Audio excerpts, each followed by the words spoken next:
masuku odabeni lweinkomo ungasichazela lapha siye sibone kungena omama ngithi bakuba kwamkhwenyana kuthiwa lapha kuzofakwa umswane emgodini. Lo mswane lo usho ukuthini futhi omama mabelethwa kulowo muzi lowo basuke bezokwenzani yini abasuke bezoyigcwalisa ngawo lo mswane lo uma besuke bengena? Kahle wena msakazi, into esuke yenzeka lapho, le nkomo yomqholiso iyona nkomo esuke ifaka umakoti lapha ekhaya, ehlanganiswa nomndeni walapha ekhaya, bese iyahlizwa le nkomo. Emva kwalokho abayibhobozi ingaphakathi layo bengakangeni omama bakamkhonyana nomama bakamakoti bezokwenza uhlelo lwabo. La le nkomo kusuke izobhotshoza phekwabo beqaphelisisise ukuthi inyongo 1 ayilahleki, ngoba kwalahleka inyongo yale nkomo shuthi umfazi akasekho.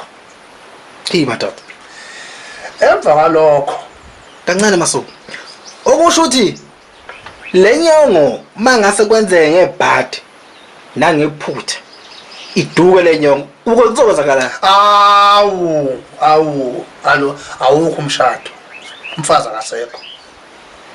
Umfazi akasekho ngale nyongo le, ngale nyongo nje iyo phela le echela umakoti, ngoba umfazi yikho phela ngikusho ukuthi kwaseqaleni siqala ukukhuluma ukuthi umfazi ngenyongo yiyo ke le nyongo le eyenza ukuthi izinto zenzeke ngenye indlela, ngoba uma le nyongo isilahlekile lo muntu akasarejistiwe lapha ekhaya, usuke engasekho, uma usefana nomuntu ongasekho, okanye inyongo izimhlangise. Yikho noma umfazi eganile wahamba wahlatshwa inzala ngaphandle wathola umntwana, yikho kuthiwa lo mntwana lo omtholeleyo uyizizibi zalapha ekhaya, yikho ebizwa ngalelo khaya usuke egane kulo.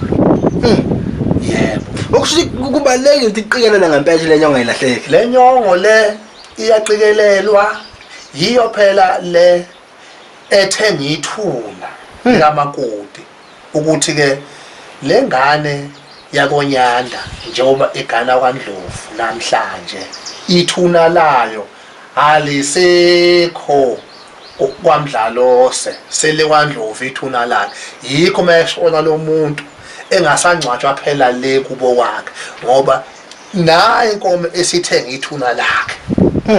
Yebo, lapha esibayeni. Hayi, le nyongo masuku iyangithinta kakhulu. Yebo, ushuthi le nyongo lena madoda, le nyongo lena mathiwa ngempela kwenza ngebhadi ngephutha nansi ekuthiwa ke ayisabonakala esibayeni. Shuthi ngempela udwendwe kungeke liqhubeke noma kuzanywa eminye imizamo ukuthi ngenziwa kanjani ukuthi kuqhubeke udwendwe liqhubeke ngempela.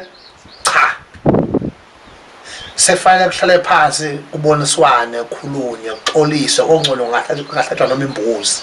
Hey, lobeli idalo ngale khaya, ngoba lo muntu ufana nomuntu ongaganile Ngale nyongo, ngoba le nyongo buka nje iyenza izinto eziningi. Yeah, iya register umfazi, iyaphinda futhi ithenga ithuna lo mfazi, iphinda futhi iyachela le nyongo, imbikela ekhaya, imfake edalenda la ekhaya, ifayitha la ekhaya. Mayingasekho ke hayi cha masuku ngezwe kahle mfowethu.